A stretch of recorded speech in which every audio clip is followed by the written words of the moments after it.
شکر کی یہاں بات آئی کہ تم میرا شکر کرو نہ شکری نہ کرو.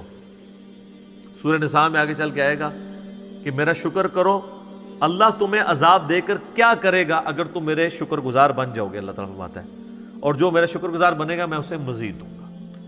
شکر کی ڈیفینیشن یہ نہیں ہے کہ آپ نے کوئی الحمدللہ کی تسبیح پڑھ لینی ہے، وہ ثواب اپنی جگہ ہے. شکر کی ڈیفینیشن یہ ہے کہ پریکٹیکلی شکر نظر آنا چاہیے.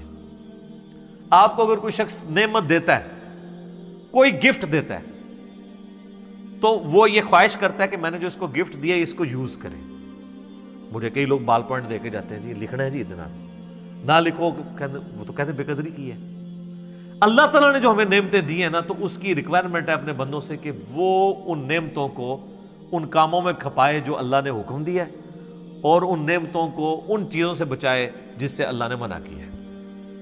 یعنی آنکھیں دی ہیں تو اللہ کی یہ خواہش ہے اپنے بندے سے کہ آنکھیں حرام کی طرف نہ اٹھیں. جب آپ نے حرام سے آنکھوں کو بچا لیا، آپ نے آنکھوں کا شکر ادا کر دیا. زبان کو حرام سے بچا لیا، زبان کا شکر ادا کر دیا. دل کو بچا لیا، دل کا شکر ادا کر دیا. جو بخاری مسلم میں حدیث ہے نا کہ آنکھیں بھی زنا کرتی ہیں، ہاتھ بھی زنا کرتے ہیں، پاؤں بھی زنا کرتے ہیں، دل بھی زنا کرتا ہے، شرمگاہ اس کی تصدیق کر دیتی ہے. دل میں جان بوجھ کے برا خیال ہے، اے تو آ گیا جھٹک دیا چھوڑ دیا، جان بوجھ کے نہ.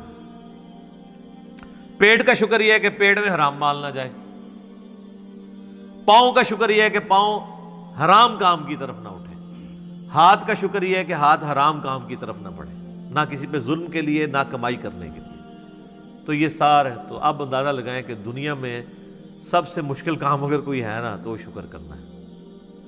لوگ کیا کہتے ہیں جناب، پہلے خوب اللہ کا گلہ شکوہ کرتے ہیں، اپنا پورا غصہ نکالتے ہیں معاذ اللہ، اینڈ تک کہتے ہیں چلو جی جو دی مرضی، اللہ کا شکر ہے جی. پھر بھی تو جو اپنی روح راضی کرنی ہوتی ہے وہ کر لیتے ہیں، اور پھر اس کو نام صبر کا دے رہے ہوتے ہیں. حالانکہ بخاری میں حدیث ہے کہ صبر تو صدمے کے آغاز کے اوپر ہے.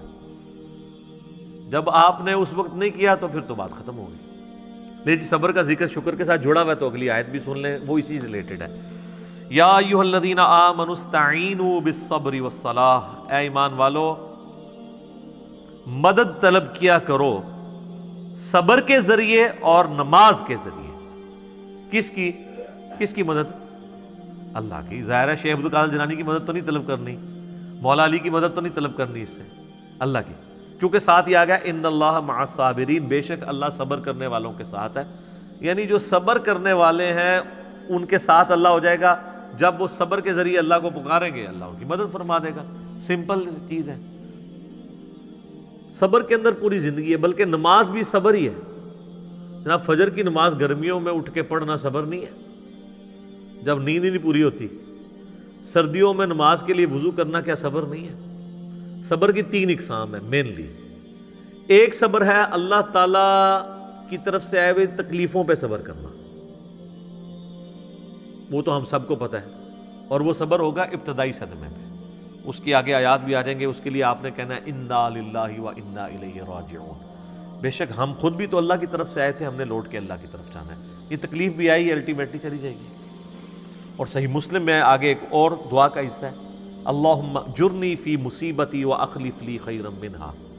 تو مسلم شریف کے الفاظ ہیں، جو یہ دعا پڑھ لے گا تو اللہ تعالیٰ اسے بہتر نعم البدل عطا فرمائے گا اس چھوٹ جانے والی چیز کے ایکویولنٹ. اس کا مطلب یہی ہے اللہم اجرنی فی مصیبتی، اے اللہ اس مصیبت میں مجھے اجر عطا فرما، واخلف لی خیرا منہا، اس سے بہتر میرے لیے خلیفہ مقرر کر دے، بہتر نعم البدل. اور مسلم شریف کے الفاظ ہیں، ام سلمہ کہتی ہیں جب میرا خاوند ابو سلمہ فوت ہوا تو میں بڑی دکھی تھی، تو میں نے حضور سے یہ دعا سنی ہوئی تھی، انا للہ و انا الیہ راجعون اللہم اجرنی فی مصیبتی واخلف لی خیرا منہا. یہ یوٹیوب پہ میرا ایک کلپ بھی اپلوڈڈ ہے، غم کی خبر کو خوشی میں بدلنے کی دعا. تو اس میں نے اس کو ڈسپلے بھی کروایا نیچے. تو کہتی ہیں میں نے یہ دعا پڑھ لی اور میں پھر پریشان تھی کہ ابو سلمہ سے بہتر تو نبی علیہ السلام کے صحابہ میں کوئی اور صحابی نہیں.